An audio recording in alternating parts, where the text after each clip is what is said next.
आप सभी का स्वागत है हमारे YouTube चैनल AJS अकेडमी पर। अब बता दें कि अपने यहाँ अपने चैनल पर एक वेबसाइट लॉन्च की गई है जो कि 27 तारीख को 27/7/20 को लॉन्च की गई है। उसमें आपको मैथ के कोर्स अवेलेबल हैं, कोचिंग इसमें अवेलेबल है। आपको बुक मिल जाएगी, वहाँ पर बैग मिल जाएगा, टी शर्ट मिल जाएगी। क्लियर। आज आपको टॉपिक लेकर आए हम लाइंस एंड एंगल्स। क्लियर। जो कि क्लास 9th में एक चैप्टर है हमारा। सबसे पहली बात आपको लाइन और एंगल्स के बारे में मालूम होना चाहिए कि लाइन और एंगल्स है क्या। सबसे पहली बात तो लाइंस का हमारा चैप्टर पहले था, लेकिन फिर सुन लो लाइन के बारे में कि लाइन का कोई ना स्टार्टिंग पॉइंट होता है ना ही कोई एंड पॉइंट होता है। क्लियर। लाइन और लाइन सेगमेंट यही डिफरेंस होता है कि लाइन का कोई ना स्टार्टिंग पॉइंट ना एंड पॉइंट, जबकि लाइन सेगमेंट का एक स्टार्टिंग पॉइंट होता है और एक हमारा एंड पॉइंट भी होता है। क्लियर। साथ साथ लाइन की लेंथ होती है लेकिन इसमें ब्रेथ नहीं होती है, लेकिन लाइन सेगमेंट में लेंथ होती है और उसको हम एक फिक्स पॉइंट तक ही उसको माप सकते हैं, जिसको हम माप भी सकते हैं। जैसे कि इसको देखो इस तरह से, तो इसको बहुत से बढ़ा सकते हैं, तो तुम्हारी क्या है लाइन। लेकिन लाइन सेगमेंट का ही क्या है, तो लाइन का ही एक हिस्सा होता है, पार्ट होता है, जिसको हम लोग बोलते हैं लाइन सेगमेंट। जैसे कि हमारा ए और बी है, हमारा क्या होगा लाइन सेगमेंट, और पूरा देखा जाए तो लाइन हमारी। वही रे की बात करें, रे का स्टार्टिंग पॉइंट होता है लेकिन एंड पॉइंट नहीं होता। जैसे कि हम बात करेंगे इसको, तो ये क्लियर में बात हो गई लाइन सेगमेंट की और रे की। क्लियर। अब आप बताते हैं एंगल क्या होता है। तो एंगल क्या, an angle is the measurement of space between two non collinear rays with a common initial point. Clear. मतलब कि कोई दो रेस होंगी जिनका एक कॉमन पॉइंट होगा। जैसे ये तुम्हारा कॉमन पॉइंट है। क्लियर। ये दो रेस हो गई, इसका एक कॉमन पॉइंट हो गया P, और इनके बीच क्या कह रहा है, the angle measurement of space between two non collinear. Non collinear मतलब होता दो रेखाएं जो अलग अलग हैं लेकिन उनका शीर्ष यानी स्टार्टिंग पॉइंट इनिशियल पॉइंट जो क्या है कॉमन है। इनके बीच का जो डिफरेंस है जो नापा जाता है, जो मापते हैं, मेजरमेंट हम लोग करते हैं, वही कहलाता है आपका एंगल। क्लियर बात। फिर वर्टेक्स क्या होता है, तो लिखा था common initial point is called vertex. मैंने पहले बताया जो इनिशियल पॉइंट होता है, कॉमन पॉइंट होता है, हम लोग उसी कहते हैं क्या, जो बीच का डिफरेंस होता है इसे हम लोग क्या मापते हैं, यही कहलाता है एंगल। अब एंगल को नोट कैसे करते हैं, पहली बात तो एंगल का सिंबल होता है ये। कोई एंगल लिखना है तो हम लोग कैसे लिखेंगे, जो एंगल लिखते हैं इसको डिनोट कर रहे होते हैं वो रहता है हमेशा बीच। जैसे कि P है, P हमारा एंगल पर है तो ये हमेशा रहेगा बीच में। अब आप इसका QPR लिख लो चाहे RPQ लिख लो। क्लियर। हमने क्लियर QPR। तो इस तरह से एंगल को आप नोट करेंगे। एंगल का सिंबल ध्यान रखना है कि एंगल और ट्रायंगल डिफरेंस होता है। ट्रायंगल का ये तुम्हारा बनता है और एंगल का ये बनता है। क्लियर। यही दोनों कंफ्यूजन होता है हमेशा बच्चों को, तो ये क्लियर कर लो। फिर आर्म्स ऑफ साइड्स। साइड्स का आर्म्स क्या है, एक हमारा PQ है आर्म्स और दूसरी है PR। यानी कि जो दो रेस ली गई हैं उनका पॉइंट कहां से कहां तक है, PRQ और PR। ये तुम्हारी क्या रेस है, जो भुजाएं उसकी होती हैं उन्हीं को हम कहते हैं रेस। क्लियर। फिर है इंटीरियर ऑफ एंगल्स, कोण का अभ्यंतर। यानी कि बात समझो, इंटीरियर मतलब कि कहीं अंदरूनी क्षेत्र पूछ रहा है, इंटीरियर यानी कि तुम्हारा PQ और PR क्या तुम्हारा रेस, जिनको ऐसे बड़ा लिख सकते हैं, देखा जाएगा तो क्या है इनका इस डायरेक्शन, इनका कोई क्या है एंड पॉइंट नहीं है, केवल क्या है का स्टार्टिंग पॉइंट है, इनका एंड पॉइंट नहीं है। आप अगर नोट करना चाहे तो आप इनको ऐसे भी नोट कर सकते हैं। क्लियर। फिर इंटीरियर ऑफ एंगल्स में बता रहा था अभी कि कोण का अभ्यंतर मतलब कोण के अंदर का भाग, यानी कि इंटीरियर एंगल यानी कि इनके अंदर जो क्षेत्र है, तो क्या है तुम्हारा पूरा इंटीरियर ऑफ एंगल्स।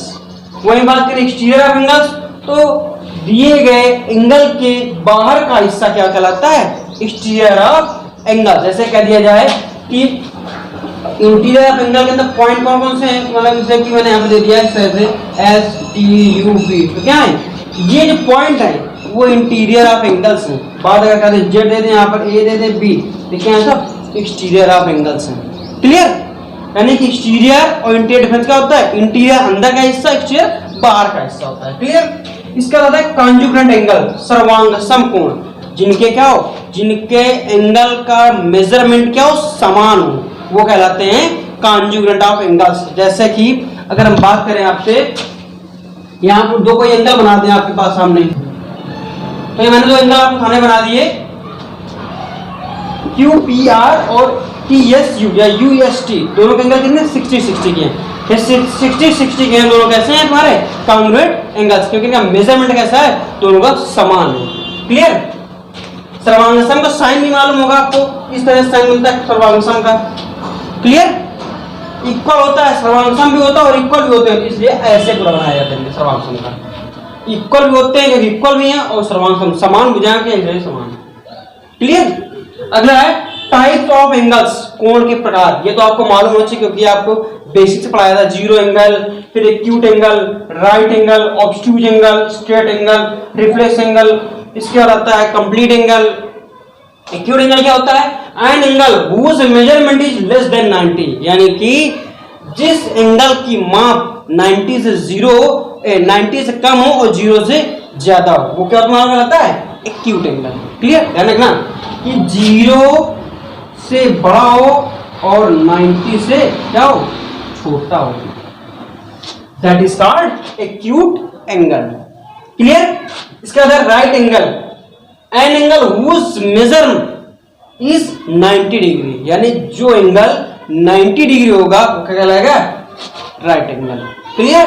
इसका obtuse angle, an angle whose measurement is greater than 90 and less than 180, that is called obtuse angle, यानी कि 90 डिग्री से ग्रेटर हो थीटा द्वारा और क्या हो 180 डिग्री से छोटा हो, यानी लेस देन हो, that is called obtuse angle, अधिक कोण इसको बोलते हैं। इसका अगला आता है straight angle, an angle whose measure is 180 degree, यानी कि वह एंगल की माप जो 180 होती है उसमें कहलाते हैं स्ट्रेट एंगल कहलाते हैं। क्लियर। रिफ्लेक्स एंगल, प्रतिवर्ती है कि इनका अपोजिट बनने लगता है। इसका जैसे कि अगर बात करें आपसे अभी कि रिफ्लेक्स एंगल बनता कैसे है, तो देखिए बस इसका अपोजिट हो जाता है। जैसे कि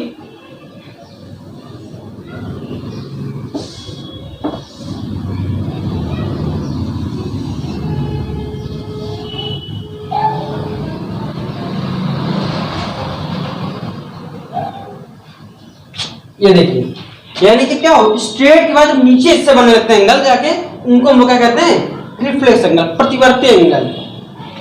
N angle whose measurement is greater than 180 and less than 360, that is called reflex angle.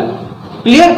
और complete angle, an angle whose measurement is 360 degree, that is called complete angle, यानी कि संपूर्ण कोण जो क्या होता है 360 का। जैसे कि ये सुई हमारी है तो एक पूरा चक्कर वैसा लगा के आती है, क्या होता है वो पूरा 360 डिग्री एंगल बनाती है। क्लियर।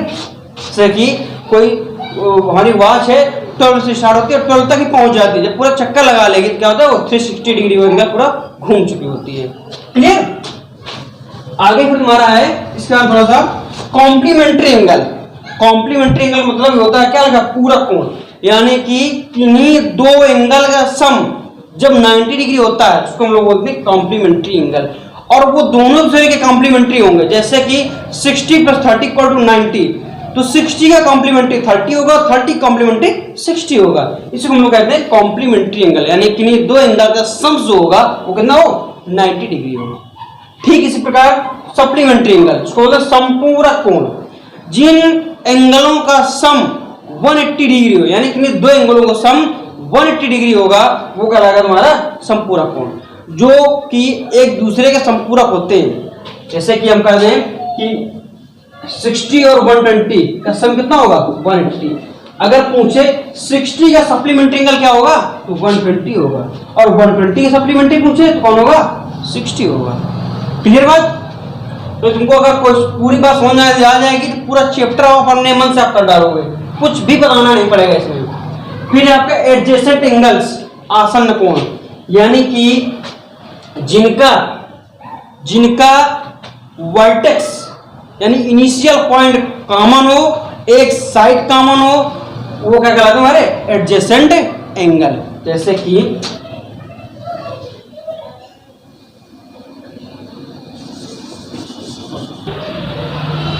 ये आपका आ गया हमारा एडजेसेंट एंगल कि जिनका वर्टेक्स कॉमन हो, इनिशियल पॉइंट कॉमन हो और कोई साइड उनके कॉमन हो।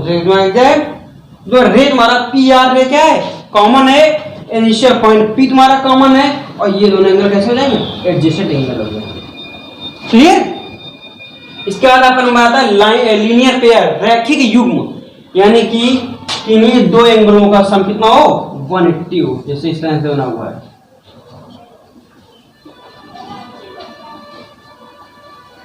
इन दो एंगलों का सम कितना होगा, 180 होगा, इसी को कहते हैं लोग लीनियर पेयर। क्लियर।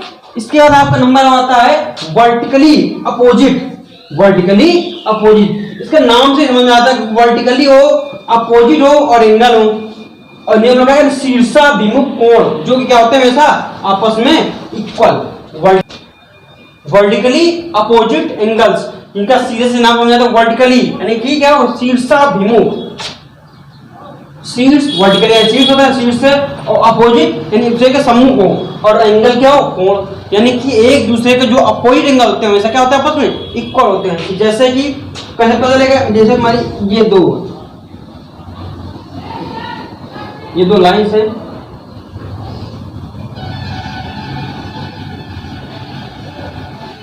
इसके अपोजिट में ये आ रहा है, इसलिए दोनों एंगल इक्वल होंगे आपस में, और इसके अपोजिट में ये आ रहा है, इसलिए ये दोनों एंगल आपस में इक्वल होंगे। कुल मिलाकर वर्टिकली अपोजिट में एंगल आपस में कैसे होते हैं, इक्वल होते हैं। लगभग आपके चैप्टर में जितने भी क्वेश्चन आएंगे टाइप के, वो लगभग मैंने सब इससे ही पूरा कंप्लीट कर लिया है। करना आपको पड़ेगा लगभग, मैंने जो भी पॉइंट है पूछे जाने वाले क्वेश्चन, जैसे कि लाइन क्या है, इंटीरियर क्या है, जैसे एंगल क्या है, उसमें यही क्वेश्चन हमारे पूछेगा अभी कि इसमें एडजेसेंट एंगल बताओ, इसमें कॉम्प्लीमेंट्री एंगल बताओ, इसमें सप्लीमेंट्री एंगल बताओ, तो ये तुम्हारा उसमें क्लियर कर दिया गया है। क्लियर।